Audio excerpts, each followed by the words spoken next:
Hey guys, this is Red and Blue. We're live, and this is the deadline day. This is the end of the Mercato. So let's take a few moments together to see what's going on, chat through the biggest transfers of the day, the latest news. I've got my phone next to me. I've got 2 billion tabs open on my computer as well. I've been trolling through the internet all day. Spend my day on X and various websites and so on. So I have all the latest information. The first one and the one that I'm kind of forced to start with is that what the hell PSG? I opened my YouTube channel, and that's the year where we decide literally to have the quietest Mercato we've had in 20 years. So yeah, what the hell? Campos out, bring back Leonardo, bring back the fun. Cannot take this. This is just, not good for me. You gotta think of me, PSG. So yeah, what the hell? Anyway, in more details, let's get serious. Deadline day, here we go. So I think, honestly, outside of PSG, quite a busy deadline day, quite a lot of deals getting finalized. And I think, we still have a couple of hours to go. And we're seeing all of the biggest one starting to come together. I think the rest of the Mercato, we're seeing a lot of business come out of the UK and the Premier League. I had Fabrizio Romano open in front of me. And what we're seeing is Donnarumma to City. We're seeing Nicolas Jackson from Chelsea to Bayern Munich. We're seeing Mark Gahey going from Crystal Palace to Liverpool. We're seeing, obviously, we're still waiting on Isaac, but it looks like it's going to be a done deal going from Newcastle to Liverpool.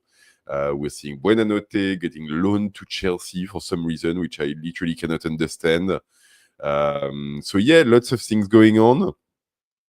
In France, there's a few things as well. I think, for me, I'm mostly laughing at Marseille, who's not only are they losing Rabiot. Rabiot is on his way to AC Milan. It's basically minutes from getting confirmed. He's done the medical, and it's a here we go at this point. But also, apparently, they found a deal with Inter to get French defender Pavard, Marseille, on a loan. And Inter, for the same amount of money, are getting Manuel Akanji from Man City. And I'm finding it hilarious. Not that Akanji would have wanted to go to Marseille, but the fact that they're getting Pavard for exactly the same money.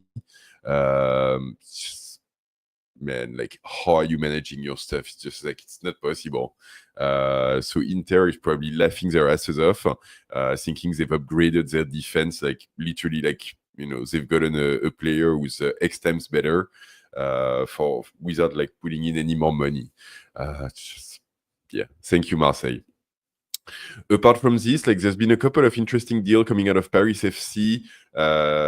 They've brought back a very old, if you guys have good memories, a very old former PSG TT in Jonathan Ikone, who's been around and is back now to Ligue 1 and back into Paris FC. They obviously finalized Pierre-Les Milou from Brest a few days ago. They were looking at a midfielder, I think, from Reims, a youngster from Reims, who they made a 20 million offer for, but apparently Reims is not letting go. So that one is not going to happen. But the news of the day for them is that they were looking at finalizing a deal with Saint-Etienne for Stassin, who was the center forward of Saint-Etienne last season. If you remember, Saint-Etienne got relegated last season, but Stassin in this relegated team managed to score, I think, I want to say 12 goals, but somewhere between 12 and 15 goals in the year. He's a young attacker as well, very, very talented, and I think he outshone the rest of the Saint-Etienne team. And so now, he might be going to Paris FC for, again, I think more than 25 million. So a pretty sizable deal for a Ligue 1 team. So really interesting business out of there. Lyon was also active, and they were looking at bringing a couple of attackers, but nothing has been confirmed as far as I've heard. So there's still a bit of time, but they need to hurry up, really. And yeah, I'm scrolling at the same time, like this is going to be the thing. Apparently, Zegrova from Lille is going to Juventus, has passed his medical. So that's the latest information. Yeah, Adrien Rabiot is to AC Milan is getting confirmed. So yeah, like a little bit of activity from a PSG standpoint, because like let's talk about this, because this is really what's interesting to all of us. From a PSG standpoint, the business of the day was really about offloading some of the excess players that we had in our squad, and to some degree we've succeeded at it. And so the big ones of the day are, first, Donnarumma going to Man City, done deal. He's passed his medical in Italy since he's there with the national team. And it is a here we go that we're waiting official confirmation on, but seems to be happening. We're looking at a deal of around 30 million euros plus bonuses on top. So what this means is that essentially Donnarumma is covering a big chunk, like the biggest part of the Chevalier transfer, which is good for us, and I think that's pretty good news. It's good news for Donnarumma, and obviously he's a player that all of us supporters have in our heart. So it's good for him. He's going to be playing in a big club. He's going to be playing in the Champions League. So fantastic. And even for PSG, we're getting decent money out of a player who only had 1 year remaining in his contract, who everyone knew was excess to requirement because we already signed a new keeper. And so, yeah, so we're getting some money from him. We're not putting ourselves in a position where we've got two like first team level goalkeepers potentially fighting for the spot. So, happy days. Best outcome that we could have hoped for. So that one I'm very happy with. Then we had some other players. I'll start with Carlos Soler, who I think the last Mercato videos that I've done, I already referenced this. But we've done a weird sort of deal with Real Sociedad. Initially, we had talked with them about loaning the player with an option to buy. And the player actually refused that, really wanted to just be transferred and not be loaned. And so we found a deal by which we sold essentially half of the player. So 50% of the rights of the player for 7 million euro plus bonuses. And what this means is that he's a 28-year-old player, so if he gets transferred again, and when he gets transferred again, and I assume there's some clause in if this doesn't happen, we'd get 50% of that transfer. So, for a player who, once again, like we don't really want in our squad and we don't really need, and he had like, I guess, an okay loan in West Ham overall last season. Yeah, it's fine. It's like not the best of deal, not the worst of deal. It is what it is. I'm fine with it. It's a bit of a weird one, but we can live with that. And yeah, that's the way it goes. Then Marco Asensio was another like long-standing one. Finally went back to the first conversation that he was having, which was with Fenerbahce, and he agreed to move to Fenerbahce. It looks like a 15 million transfer. Which I'm very happy with. Honestly, like perfect for me. It's funny, I heard someone mention that apparently since Fenerbahce fired Mourinho, apparently a lot more players are interested in going, which I don't know if it's linked, but like it's kind of funny in a way. But anyway, like, yeah, he's off to Fenerbahce. We're getting some money. He was a big wage bill, Asensio. He was, I think, within the top 10 of biggest salary in PSG. So great that we managed to offload him and make some money with him. Like perfectly happy with that. So that's done. The one which is a lot less satisfying, and let's talk about this, and it's also like the big one of the day, is Randal Colomwani. And we've talked about this all summer, and yeah, like the conclusion, which was like sadly kind of foreseeable in a lot of ways, is that yesterday PSG decided to stop negotiating with Juventus on Colomwani. because like Juventus was going back and forth and was proving to be completely inconsistent in negotiation, to the point where PSG was seriously doubting that they'd be able to finalize the deal. And honestly, like, yeah, it was I'm not going to say obvious from the start, but I mean, like, as the summer progressed, Juventus signed player after player after player, while telling us that they didn't have the money to even do a loan with an option to buy at the end of the season. It's kind of, yeah, it's nonsense after a while. Obviously, like, Colomwani really wanted to go there, but yeah, tough luck, Matt. Like, they don't have the money. Like, you've got a contract with PSG. If they can't pay for you, they can't pay for you, and you go somewhere else. And we waited until the 11th hour, until like the day before the end of Mercato, to take like the very obvious conclusion of, yeah, it's not going to work out with Juventus. And honestly, like, I think we were a bit silly, but like, I really blame the agent of the player. It's like, at some point, like, you're getting like a huge commission on those transfers. You're getting like really good money. You've got to be able to have a tough conversation with your client and sit down the player and go like, look, mate, like, Juventus is just like effing around. They're not getting this done. I know they told Colomwani that they really wanted him and would do everything, but that was clearly not happening. So you've got to think of something else. And now they had to turn around at the 11th hour. And so the deal that we found is that Colomwani is going to Tottenham on loan, apparently with no clause or option to buy. But a paid loan. So Tottenham is going to pay not only his wage, but also like a 5 million fee for the year, 5 million euro fee for the year, which is, it is what it is on the last day of Mercato. Like, it's clearly not the best. At the same time, like, it's kind of a move that makes sense. And for me, I was kind of always hoping a little bit that Colomwani would end up going to England. Most of it was because I thought like we'd be able to make an English team just pay a fee and transfer the player entirely. But I really do think that this league plays to the quality of the player.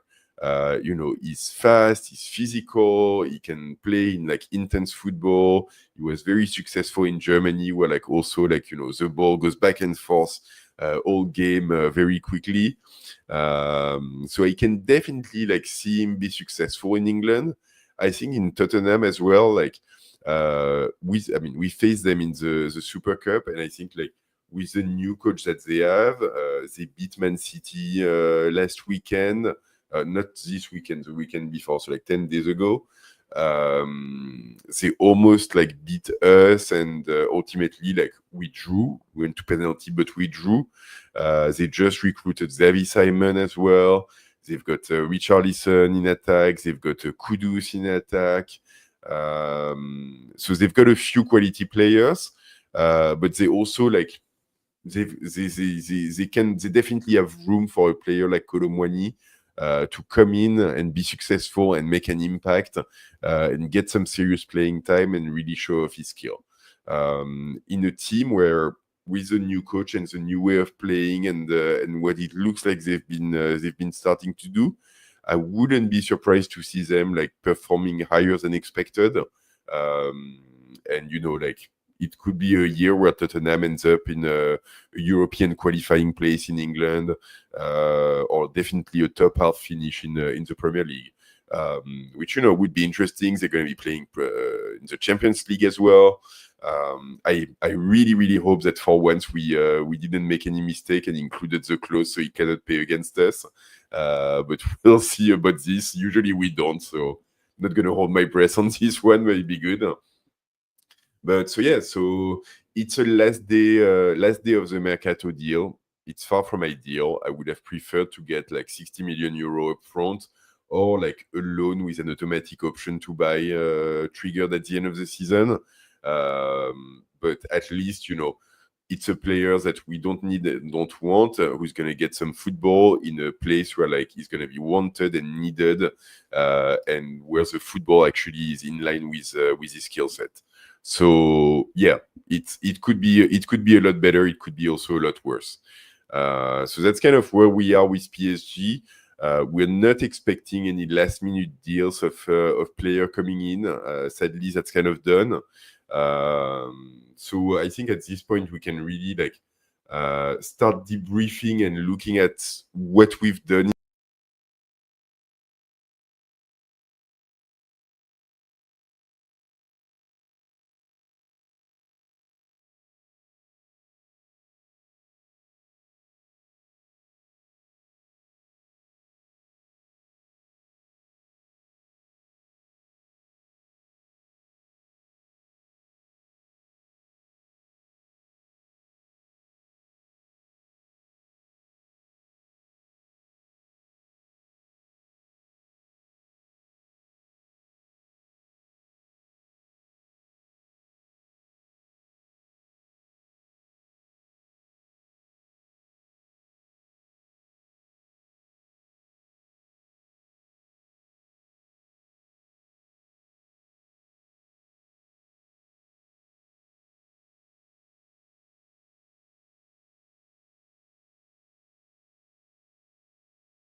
come back to this. I'll do a quick check on what we've got. What we've got in terms of activities, if there's anything happening.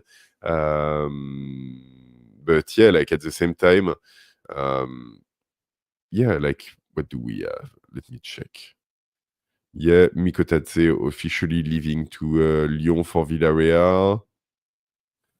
Yeah, OM looks like they're gonna be like apparently they're signing papers for Pavard, so this is gonna be happening. It's funny, like I said.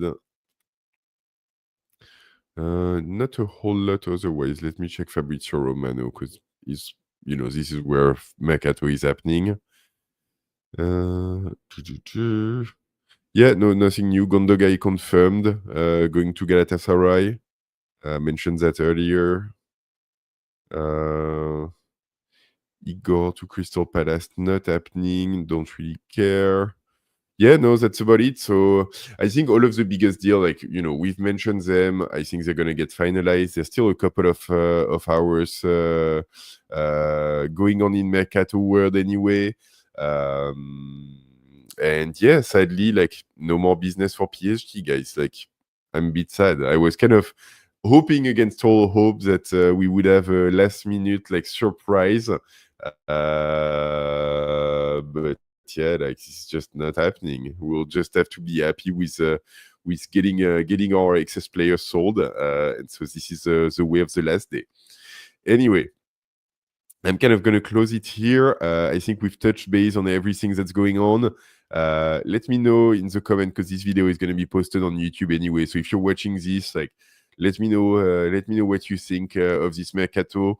Did we do enough business as PSG, or should we have brought in more players to cover our bench a little bit better?